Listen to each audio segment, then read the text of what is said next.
Well, welcome back. Today we're going to talk about everybody's favorite subject of, do I need to flatten the sole on my hand plane?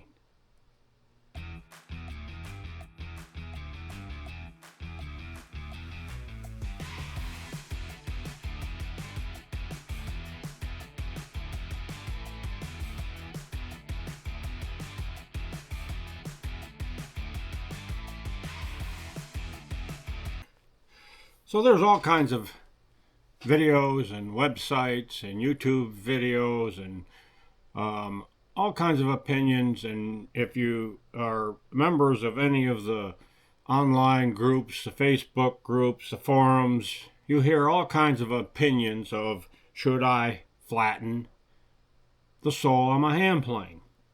So after tuning probably hundreds of hand planes of different types, makes, styles, I'll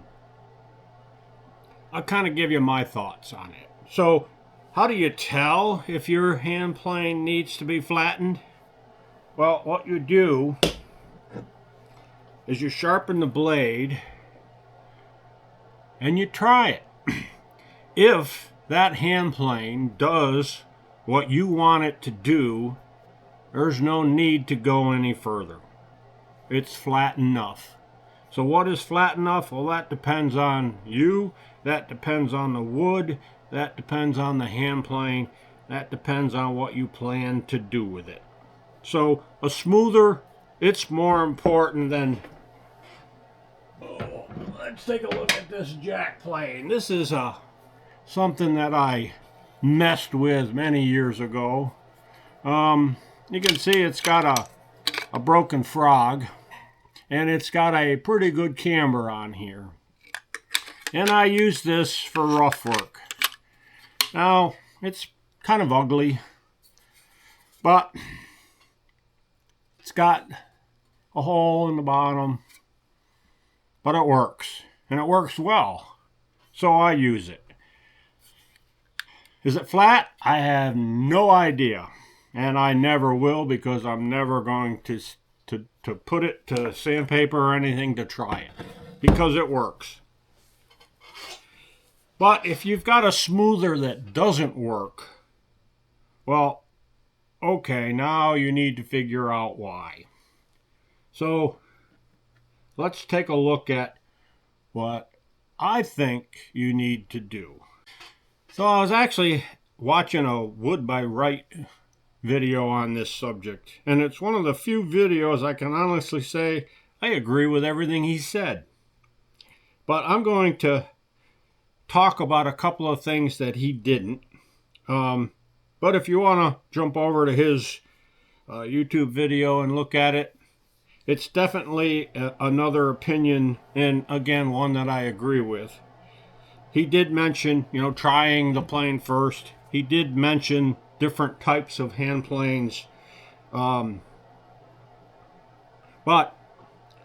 we know that some hand planes just need to be flattened, despite what some people are going to tell you. There are those that doesn't believe that anything needs to be flattened. Well, obviously history shows us wrong, because we see a lot of these wood planes where they've been flattened so many times that the mouth is opened up and blah, blah, blah. So we know that Stanley and Sargent flattened these if we read the documentation on the way out the door. Now, not all of them are flat, and some of them need a little work.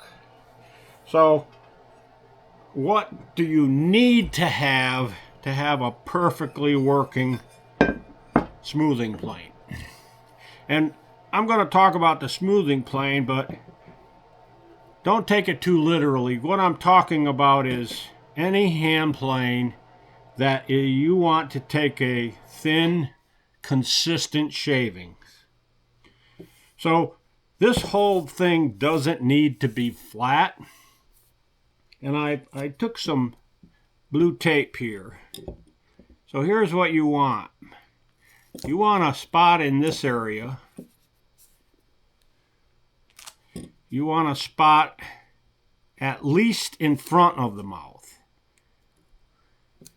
Now that isn't quite long enough, but you want it to go all the way across there. And you want a spot somewhere back here. The full width of this plane. So when you do that, those spots, and I'm going to put this tape on a longer plane here so I can show it a little better.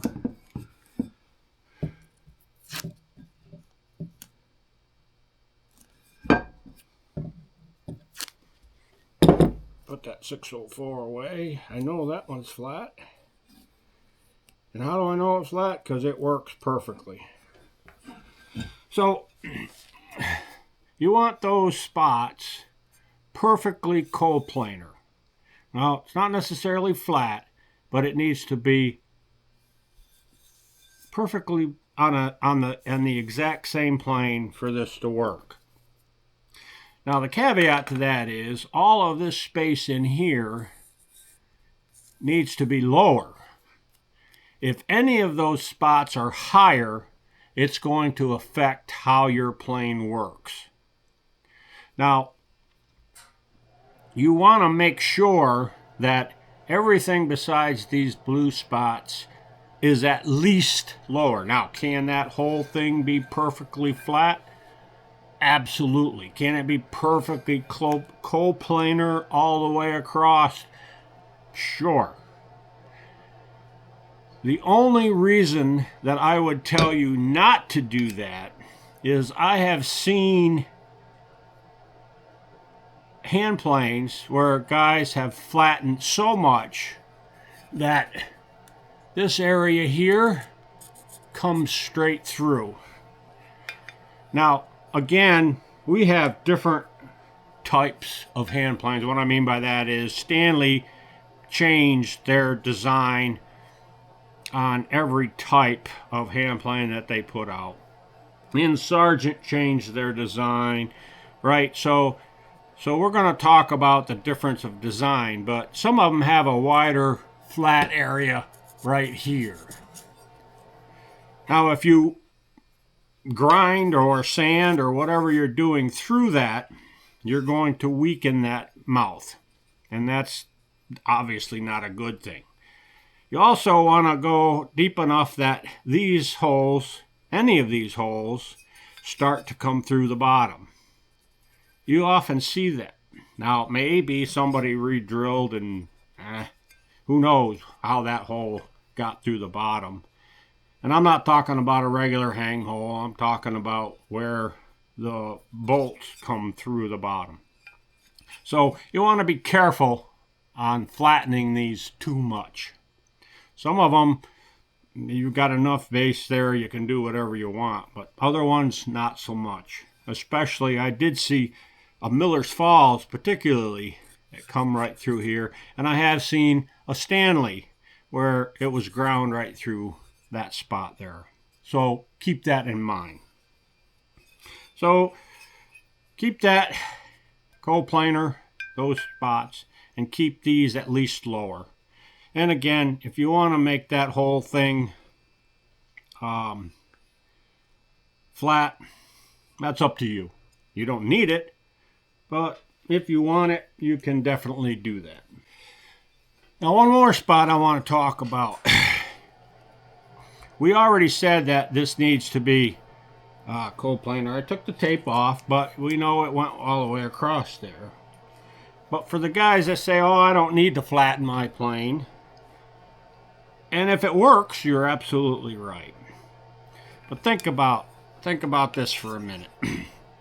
What if you've got a major divot right here? This is a major low spot. How does that affect your plane?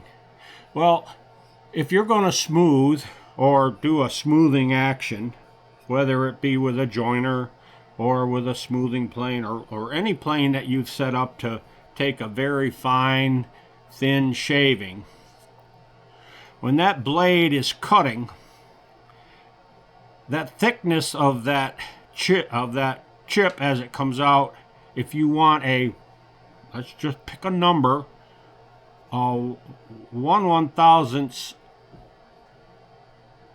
chip or shaving, it's going to be 1/1000th right here, and it's going to be 1/1000th right here. Again, assume they're coplanar. But that blade is going to suck that wood up. Remember, that blade is trying to not only cut that wood, but it's trying to pull it through this hole.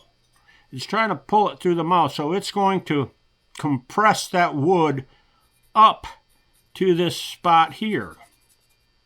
What's that going to do? That's going to make this part of that chip that much thicker than over here. Now, how's that going to work? So-so, I suppose, because not only is that chip going to be thicker, it's going to be inconsistent. Why? Because that blade is going to pull it up and cut it off. And the chip's going to break, so that piece of material is going to start doing this. And it's not really chatter, although it might be. But every time that chip breaks, it's going to let that wood go back flat, even with these. And then it's going to suck it up again. And boom, you've got an inconsistent chip. So if we look at longer planes, now here's a nice Edwin Hahn joiner, right? You got the same thing, right? You want it coplanar in the 3 spots. And does it help if it's flat? Well, maybe in some cases if you add another coplanar spot, but as long as those 3 spots stay in contact with your piece, everything is going to work just fine. And the only way it wouldn't, I guess, is at the beginning and the end. If you weren't very careful, you might get a little wavy. But again, that comes more with how you're using the plane than whether or not the sole is perfectly flat. I don't believe it needs to be perfectly flat in either way, although I will concede that a joiner in some cases might be an advantage if it's a little bit flatter. And the other thing that I want to talk about is you'll hear guys say, well, the plane needs to be together with the blade detracted, otherwise it's not going to flatten right. But let's talk about that for a minute. So number one, I believe, even in theory, that depends on how that frog seat is made. So let's take a look at this one. Now we see that right there, right? And a frog, and this isn't the right frog, but you get the idea. It sits there and the screws are literally sucking 2 flat pieces of cast iron together. And theoretically, on that type of plane, the frog leg never really completely touches the base. So there is no way you can tighten this enough that it's going to move that base. Even in theory. That just doesn't make sense. You've got 2 flat pieces of metal being sucked together by 2 screws. So in that particular case, it makes absolutely no difference. Now, the later model Stanleys, however, look like this.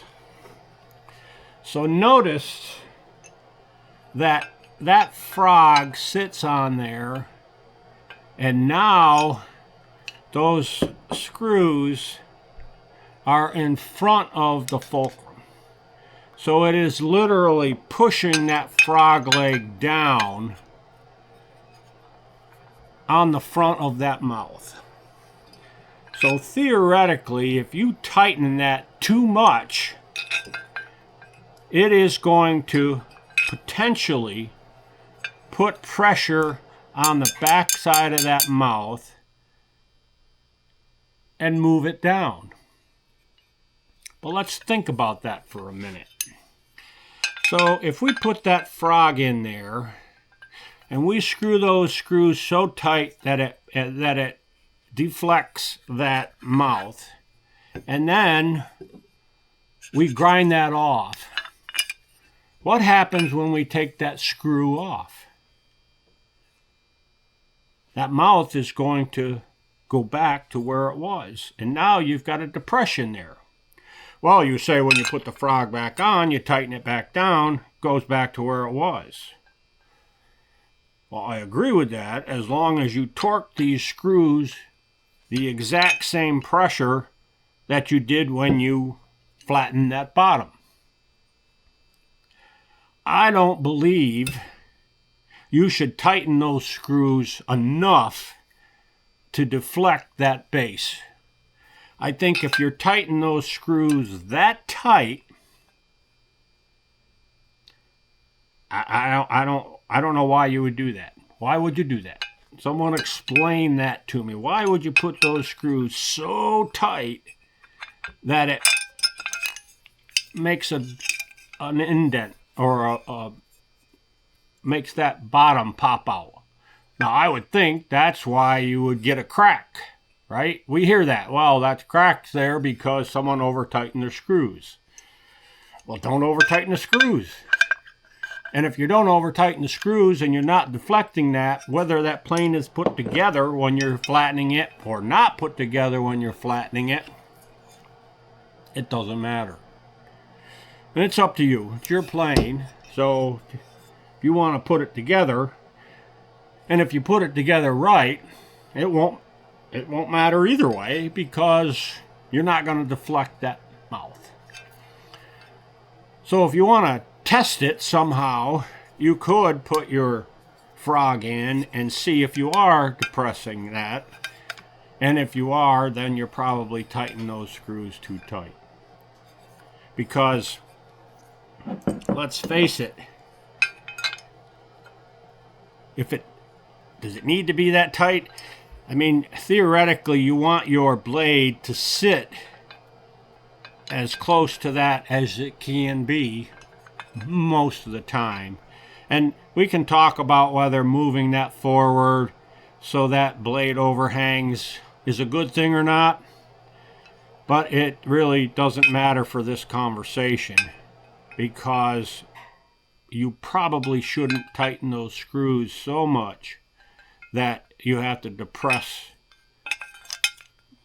that front of that mouth.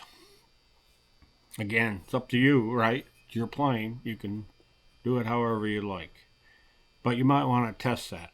I have flattened a lot of soles, and I have put the frog on, taken it off, put it on, taken it off, and I have never seen it make a difference, even in this type of hand plane.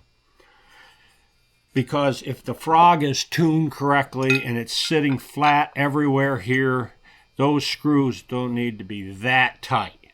I agree they need to be tight, and this frog needs to be solid. Like this one. This one's solid. I can't, once it's flat down there, I can't wiggle it. So theoretically, the pressure I'm putting on with just my thumb is all I need. So that's my theory. Do I have a lot to learn? Absolutely. How I'm going to learn it? Well, someone's going to have to show me, because, like I said, when I first started, I tested this, I don't know how many times, because I kept hearing it, and in my mind, it didn't make sense to me. So I put the frog on, and I'd check it, and I'd take the frog off, and I'd check it, and I'd flatten the bottom, and I'd check it, and I never found a difference. I know others have, but I don't know how tight they were tightening their screws. So do what you do. But that's my theory on the subject. I hope it helps you guys. I don't know. We'll all live and learn, right?